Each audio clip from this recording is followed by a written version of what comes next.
आणि आता घेऊयात महत्त्वाच्या बातम्यांचा वेगवान आढावा। मराठा आरक्षणाच्या विविध मागण्यांबाबत खासदार उदयनराजे यांनी मुख्यमंत्र्यांना पत्र लिहिले। यामध्ये त्यांनी विविध मागण्या येत्या 5 जुलैपर्यंत पूर्ण करण्याची विनंती केली आहे। अन्यथा यानंतर होणारे उद्रेकाला सामोरे जाण्याची तयारी राज्य सरकारने ठेवावी असा इशारा देखील खासदार उदयनराजेंनी दिला। संभाजीराजे उदयनराजे यांच्या भूमिकेला आमचा पाठिंबा असल्याचं वक्तव्य भाजपचे नेते चंद्रकांत पाटील यांनी केलंय। शिवसेना भवनावरील केलेल्या राड्यावरही त्यांनी प्रतिक्रिया दिली आहे। निदर्शनेही करायची नाहीत का? ही दंडुकेशाही असून परवानगी घेऊन निदर्शने करणार होते असंही पाटील यांनी म्हटलं। प्रत्येक मुलाला शिकण्याचा तसंच एका शाळेतून दुसऱ्या शाळेत प्रवेश घेण्याचा अधिकार आहे। सध्याच्या असामान्य परिस्थितीत आर्थिक कारणांमुळे शालेय शुल्क भरू न शकलेल्या विद्यार्थ्यांना शाळा सोडल्याचा दाखला काही शाळा नाकारतायत, तर विद्यार्थ्यांना या दाखल्याअभावी प्रवेश नाकारू नये। विद्यार्थी शिक्षणापासून वंचित राहू नये याची मुख्याध्यापकांनी दक्षता घ्यावी। विद्यार्थी शिक्षणापासून वंचित राहिल्यास संबंधित मुख्याध्यापक किंवा शाळा प्रमुख यांच्या विरुद्ध नियमातील आणि कायद्यातील तरतुदीनुसार योग्य ती कारवाई केली जाईल। पूर्वीच्या शाळेकडून LC किंवा TC प्राप्त न झाल्यास प्रवेशित होणाऱ्या शाळेत विद्यार्थ्यांना वयानुरूप वर्गात प्रवेश द्यावा। यासाठी विद्यार्थ्यांचे जन्माचे प्रमाणपत्र पुरावा म्हणून ग्राह्य धरावं असंही वर्षा गायकवाड यांनी म्हटलं। निवडणुकीला अजून 3.5 वर्ष असून स्वबळाचं अद्याप ठरलेलं नाहीये असं म्हणत नाना पाटोलेंच्या स्वबळाच्या भाषेचा बाळासाहेब थोरातांकडून समाचार घेण्यात आला। काँग्रेसचे प्रदेशाध्यक्ष हे स्वबळाची भाषा करत आहेत, त्यामुळे प्रत्येक पक्षाला त्यांचा पक्ष वाढवण्याचा अधिकार आहे। असं असलं तरी निवडणुकीला अजून वेळ आहे, त्यानंतरच कुठला पक्ष कोणाबरोबर जाईल हे समजू शकेल। आता त्याची चर्चा करणं योग्य नसल्याचं वक्तव्य राष्ट्रवादीचे नेते आणि मंत्री जयंत पाटील यांनी केलं आहे। राज्यपालांच्या वाढदिवसानिमित्त राजभवनावर भेटीगाठी सुरू आहेत। विरोधी पक्षनेते देवेंद्र फडणवीस भेट घेऊन बाहेर पडताच मुख्यमंत्री उद्धव ठाकरे राजभवनावर दाखल झाले होते। 15 मिनिटांच्या भेटीत राज्यपाल नियुक्त 12 आमदारांच्या मुद्द्यावर यावेळी चर्चा झाल्याची माहिती सूत्रांनी दिली। शिवसेनेचे नेते संजय राऊत यांनी देखील राज्यपाल भगतसिंग कोश्यारी यांची भेट घेतली आहे। यावेळी राऊत यांनी त्यांना वाढदिवसाच्या शुभेच्छा देखील दिल्या। राजभवनावर राज्यपाल भगतसिंग कोश्यारी यांची वाढदिवसानिमित्त सदिच्छा भेट घेतली आहे आणि त्यांचे अभिष्ट चिंतन देखील केलं असल्याचं वक्तव्य मुंबईच्या महापौर किशोरी पेडणेकर यांनी केलं आहे। अनिल देशमुख यांच्या संबंधित आणखी 3घांची ईडीकडून चौकशी करण्यात आली आहे। कोळसा व्यावसायिक आणि CAच्या गुप्त चौकशीनंतर महत्त्वाची कागदपत्र ईडीनं ताब्यात घेतल्याची माहिती सूत्रांनी दिली आहे। तर मुंबईतील कारमायकल रोड प्रकरणात एन्काउंटर स्पेशालिस्ट प्रदीप शर्माला NIAनं अटक केली आहे। प्रदीप शर्माच्या घरावर NIAनं छापे टाकले होते, त्यानंतर प्रदीप शर्मा याला लोणावळ्यातून ताब्यात घेण्यात आलं होतं, त्यानंतर अखेर त्याला अटक करण्यात आली आहे। प्रदीप शर्मा सोबतच मनीष सोनी, सतीश त्रिभुतकर या दोघांना देखील अटक केली आहे। मनसुख हिरण हत्येप्रकरणी प्रदीप शर्मा आणि 2 अशा एकूण 3घांना अटक करण्यात आली आहे। NIAने प्रदीप शर्मा यांची 14 दिवसांची NI कोठडीची मागणी देखील केली आहे। संशयाची सुई आधीपासूनच प्रदीप शर्मांवर होती असं वक्तव्य विरोधी पक्षनेते प्रवीण दरेकर यांनी केलंय। तर शर्मांच्या चौकशीचा मविया सरकारवर परिणाम होणार नसल्याचं स्पष्टीकरण थोरात यांनी दिलंय। राज्याचे उपमुख्यमंत्री अजित पवार उद्या बीड जिल्हा दौऱ्यावर आहेत। उपमुख्यमंत्री झाल्यानंतर पहिल्यांदाच ते बीडमध्ये जाणार आहेत। ते जिल्हाधिकारी कार्यालयात परिस्थिती आणि खरीप हंगामाच्या संदर्भात आढावा बैठक देखील घेणार असल्याचं कळत आहे। बातमी आहे भिवंडीतून। भिवंडी तालुक्यातील कशेळी इथं अनधिकृत इमारती तोडण्यासाठी आलेल्या MMRDAच्या अधिकाऱ्याला जमावाने बेदम मारहाण केल्याचं समोर आलंय। भिवंडी तालुक्यातील काल्हेर कशेळी गावच्या हद्दीतील अनधिकृत इमारती तोडण्याची कारवाई सुरू असून काल नोटिसा लावून अचानक आज MMRDAचे अधिकारी पोलिसांना घेऊन JCB सह कशेळीतील इमारत तोडण्यासाठी पोहोचले असताना इथे शेकडो नागरिक जमा झाले होते आणि त्यावेळी अधिकाऱ्यांना जाब विचारत जमावाने थेट अधिकाऱ्याला बेदम मारहाण करण्यास सुरुवात केली आहे। राजकीय आरक्षण रद्द झाल्यानं OBC समाज आक्रमक झालाय। नाशिक, बीड आणि येवल्यात रास्ता रोको आंदोलन करण्यात आलंय। नाशिकच्या द्वारका चौकात आंदोलनकर्ते आक्रमक झाले असल्याचं पाहायला मिळालं। OBC समाजाचे राजकीय आरक्षण रद्द झाल्याचे पडसाद आता राज्यासह जिल्ह्यात देखील दिसून येत आहेत। संतप्त OBC समाज रस्त्यावर उतरू लागलाय। परभणी जिल्ह्यातही OBC समाज आक्रमक झाला असून गंगाखेडमध्येही OBC समाजाच्या वतीने रास्ता रोको आंदोलन करण्यात आले। OBC आरक्षण पूर्ववत करावं अशी मागणी करण्यात येते। तर जळगाव शहरातील गाळेधारकांनी महानगरपालिकेसमोर विविध मागण्यांसाठी आज अर्धनग्न आंदोलन केलंय। गाळेधारकांचं म्हणणं आहे की महानगरपालिकेने गाळेधारकांना जास्तीचं भाडं लावलेलं आहे, हे अन्यायकारक भाडं रद्द करावं। दुकान लिलावाचा जो ठराव केलेला आहे तोही रद्द करावा। जे गरीब गाळेधारक आहेत त्यांचे जीवन उद्ध्वस्त होण्यापासून वाचवावं। शासनाच्या आणि महानगरपालिकेच्या निर्णयामुळे त्यातच कोरोना कालावधीमुळे गाळेधारकांचे परिवार उद्ध्वस्त होत आहेत, अशी भूमिका या गाळेधारकांनी मांडली आहे। तर जळगावमध्ये आज जिल्हाधिकारी कार्यालय गेट समोर समता परिषद आणि ओबीसी समाजाच्या वतीने ओबीसीच्या राजकीय आरक्षणासाठी आंदोलन करण्यात आलंय। कोर्टाने ओबीसी समाजाचं राजकीय आरक्षण रद्द केलंय, याचा पाठपुरावा राज्य सरकारने करावा आणि रद्द केलेलं राजकीय आरक्षण त्वरित पुन्हा लागू करावं, यासाठी हे आंदोलन करण्यात आलंय।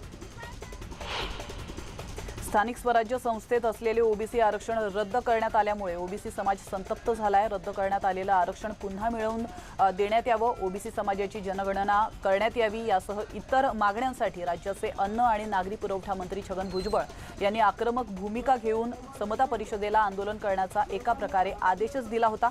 भुजबळांच्या आदेशानुसार समता परिषदेतर्फे आज येवला, मालेगाव, सटाणा, नांदगावसह नाशिकच्या ग्रामीण भागात ठिकठिकाणी आक्रोश मोर्चा काढून रास्ता रोको आंदोलन करण्यात आले। नागपूर पोलिसांनी नूर मोहम्मद नामक अफगाणी नागरिक याला ताब्यात घेतलेला आहे। तो 2010 मध्ये टुरिस्ट व्हिसावर भारतात आला होता, तेव्हापासून नागपूरमध्ये राहत होता। त्याच्याकडील कागदपत्रे, त्याच्या शरीरावर असणारी बंदुकीच्या गोळीची खूण बघितल्यानंतर पोलिसांनी चौकशी केली असता तो तेव्हा अफगाणिस्तानच्या आतंकवादी संघटनेच्या संपर्कात होता। मात्र भारतात वास्तव्य असताना त्याने असं कुठलंही कृत्य केलेलं नसल्याचं देखील पुढे आलंय। त्याच्या सोशल मीडिया अकाउंटची तपासणी केली असता तो काही तालिबानी अतिरेक्यांना सोशल मीडियावर फॉलो करत असल्याचं देखील पुढे आलंय। तर नूर मोहम्मद याची रेफ्युजी स्टेटस मिळवण्यासाठी UN मध्ये देखील अर्ज केला होता, मात्र तो नामंजूर झालेला आहे। आता त्याला परत अफगाणिस्तानमध्ये पाठवण्याची प्रक्रिया सुरू झाली।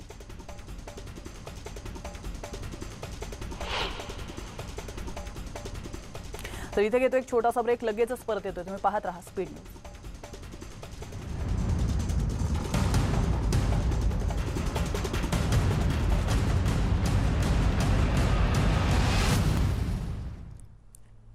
ब्रेक नंतर आपलं स्वागत आहे आणि पुन्हा एकदा आपण घेणार आहोत उर्वरित बातम्यांचा वेगवान आढावा। शिवभोजन योजनेतील अनेक लाभार्थ्यांनी खोटी कागदपत्र जोडून शिवभोजन केंद्र लाटल्याची धक्कादायक माहिती पुढे आली आहे। काही लाभार्थ्यांनी खोटी अनुभव पत्र दिली आहेत, तर काही लाभार्थ्यांनी बनावट भाडे करार पत्र जोडलेले आहेत। असं असताना देखील मंत्र्यांच्या आमदारांच्या शिफारस पत्राने त्यांना पात्र ठरवण्यात आलंय। काही लाभार्थ्यांनी तर पती पत्नी मुलांच्या नावाने वेगवेगळ्या संस्था दाखवून एकाच घरी 4 केंद्र मिळवली आहेत। माहितीच्या अधिकारात मिळालेल्या कागदपत्रात ही धक्कादायक बाब उघड झाली आहे। तर बुलडाणा जिल्ह्यातील खासगी शाळांनी यंदा फी वाढ करू नये असे आदेश बुलडाणा शिक्षणाधिकाऱ्यांनी काढलेत। मागील 1.5 वर्षांपासून कोरोनाने सर्वांचंच कंबरडं मोडलंय, त्यामुळे प्रत्येकजण आर्थिक संकटाला सामोरं जात आहे। 28 जूनपासून विदर्भातील शाळा सुरू होत आहेत, त्यामुळे खासगी शाळा फी वाढवण्याच्या तयारीत असून पालकांकडे या फीची एक रकमी मागणी करत असल्याच्या अनेक तक्रारी शिक्षणाधिकाऱ्यांना प्राप्त झाल्यात आणि त्या पार्श्वभूमीवर हा निर्णय घेण्यात आला आहे।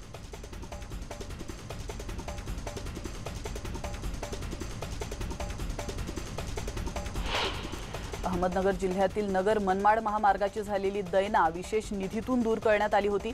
कोपरगाव ते अहमदनगर या 100 किलोमीटर महामार्गावर पडलेल्या खड्ड्यांची 10 कोटी निधीतून डागडुजी करण्यात आली आहे। 15 दिवसांपूर्वीच काम पूर्ण झालंय, मात्र पहिल्या पावसातच रस्त्याचं वाभाडं निघालंय। अनेक ठिकाणी झालेलं काम हे निकृष्ट दर्जाचं असल्यानं रस्ता उखडलेला आहे, त्यामुळे बांधकाम विभागाने संबंधित ठेकेदाराला काळ्या यादीत टाकावं आणि दोषी अधिकाऱ्यांवर कारवाई करावी अशी मागणी सामाजिक कार्यकर्ते संजय काळे यांनी केली आहे। तर श्री क्षेत्र गहिनीनाथ गडावरून दरवर्षी पंढरपूरकडे जाणाऱ्या वारकऱ्यांच्या पायी दिंडीला सरकारने परवानगी देऊन वारीचा मार्ग मोकळा करावा अशी मागणी भाजपच्या राष्ट्रीय सचिव पंकजा मुंडे यांनी मुख्यमंत्र्यांकडे पत्राद्वारे केली आहे। वारीच्या 125 वर्षांच्या परंपरेला खंड पडू देऊ नये असंही त्यांनी या पत्रात म्हटलंय। तसंच ट्विट करत देखील त्यांनी ही मागणी केली आहे।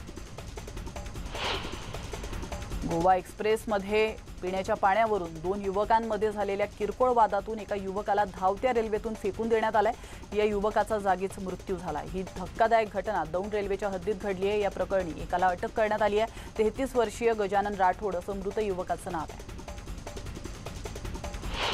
यवतमाळ जिल्ह्यातील वडबोरी इथं पोलीस विभागाने कारवाई करत 48 लाख रुपये किमतीचं कपाशीचं प्रतिबंधित HDBT बियाणं जप्त केलंय। या प्रकरणी एका आरोपीला अटक करण्यात आली आहे। काल रात्रीच्या सुमारास यवतमाळ ग्रामीण पोलिसांचं पथक गस्तीवर असताना वडबोरी गावाजवळ एक क्रुझर गाडी संशयास्पदरित्या आढळून आली आहे। मात्र काही क्षणातच त्या गाडीच्या चालकाने गाडीसह पळ काढला। तर पालघर जिल्ह्यातील डहाणू तालुक्यातील ढेणेपळे इथल्या फटाके बनवणाऱ्या कंपनीत आग लागली आहे। वेल्डिंगचं काम सुरू असताना ठिणगी पडल्याने ही आग लागली होती। आगीत फटाके कारखाना जळून खाक झालाय। आज सकाळी 10च्या सुमारास ही धक्कादायक घटना घडली आहे। तर दरम्यान कारखान्यात काम करणारे 10 कामगार गंभीर जखमी झालेत, तर 20हून अधिक कामगार किरकोळ जखमी झाल्याची माहिती मिळते। रायगडमध्ये रात्रीपासून पाऊस कोसळतोय, तर अजूनही पावसाचा जोर कायम आहे। रोहा, कोलाड, नागोठणे, पाली या ठिकाणी पाऊस पडतोय। जिल्ह्यातील कुंडलिका, आंबा आणि अन्य नद्यांच्या पाणी पातळीत वाढ झाल्याचं दिसतंय। रोह्यात कुंडलिका नदी धोक्याच्या पातळीच्या वरती आली आहे। मासे किंवा पोहण्यासाठी कोणीही जाऊ नये असं प्रशासनानं आवाहन केलंय। तर रायगड जिल्ह्यात रोहा तालुक्यात रात्रभर पाऊस असल्याने आज सकाळी पहाटेच्या सुमारास रोहा केळघर मार्गावर मुरुड रोड कवालठे या ठिकाणी दरड कोसळलेली आहे। तर यामध्ये कोणतीही जीवित हानी झालेली नाहीये अशी माहिती समोर आली। पावसाळा सुरू झाला की सुंदर दृश्य आणि धबधबा बघायला मिळण्याचे वेध लागतात। असाच कोल्हापूर जिल्ह्यातला राधानगरी तालुक्यातील राऊतवाडी धबधबा प्रवाहित झालाय। आपण या दृश्यांच्या माध्यमातून पाहू शकतो। सुरू असलेल्या मुसळधार पावसाने हा धबधबा प्रवाहित झालाय। त्याचा नयनरम्य नजारा न्यूज 18 लोकमतच्या प्रेक्षकांसाठी। एका आठवड्यापासून उसंत घेतलेल्या पावसानं चांदगावच्या ग्रामीण भागात जोरदार पुनरागमन केलेलं आहे। ढगफुटी सदृश्य झालेल्या पावसामुळे नदी नाले ओढ्यांना पूर आलाय। पुरात बैलगाडी वाहून गेल्यामुळे 2 बैलांचा मृत्यू झालाय, तर शेतकऱ्याला वाचवण्यात ग्रामस्थांना यश आलं। तर इकडे वसई विरारमध्ये देखील जोरदार पावसानं हजेरी लावली आहे। आपण या दृश्यांच्या माध्यमातून पाहू शकतो। मुसळधार पडलेल्या या पावसामुळे सखल भागात पाणी साचलं होतं, त्यामुळे नागरिकांचे चांगलेच हाल झाले। पालघर जिल्ह्यातील डहाणू परिसरात जोरदार पावसाला सुरुवात झाली आहे। अनेक भागात नदी नाले ओढे वाहू लागलेत, त्यामुळे गेल्या अनेक दिवसांपासून पावसाच्या पाण्याच्या प्रतीक्षेत असलेल्या शेतकरी राजा आता सुखावला। भिवंडी परिसरात जोरदार पावसानं हजेरी लावली आहे। भिवंडी शहरातील 3 बत्ती बाजारपेठेसह सखल भागात पाणी साचलं असल्याचं पाहावयास मिळालंय। ग्रामीण भागात देखील सखल भागात आणि रोडवर पाणी साचू लागलंय, तर भाताच्या पेरण्या खोळंबल्याने शेतकरी चिंतेत। नांदगावच्या ग्रामीण भागाला पावसाचा फटका बसलाय, तर बोलठाणसह इतर काही गावांना मुसळधार पावसानं झोडपून काढलंय। यावेळी नदी नाले तसंच ओढ्यांना पूर आलाय। दुसरीकडे पुरात बैलगाडी वाहून गेल्यामुळे 2 बैलांचा मृत्यू झाला। खवळलेल्या समुद्रात रेस्क्यू ऑपरेशन करून कोस्ट गार्डनं कर्मचाऱ्यांची सुटका केली असल्याचं पाहावयास मिळालंय। MV मंगळम जहाजावरील 16 कर्मचाऱ्यांची सुटका करण्यात आली।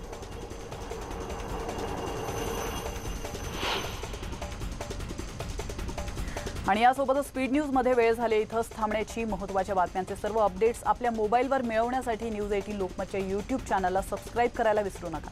शिवाय शासनाने आखून दिलेल्या सर्व नियमांचं पालन करा। घरातून केवळ अत्यावश्यक काम असेल तरच बाहेर पडा आणि मास्क लावायला विसरू नका। स्वतःची काळजी घ्या। नमस्कार।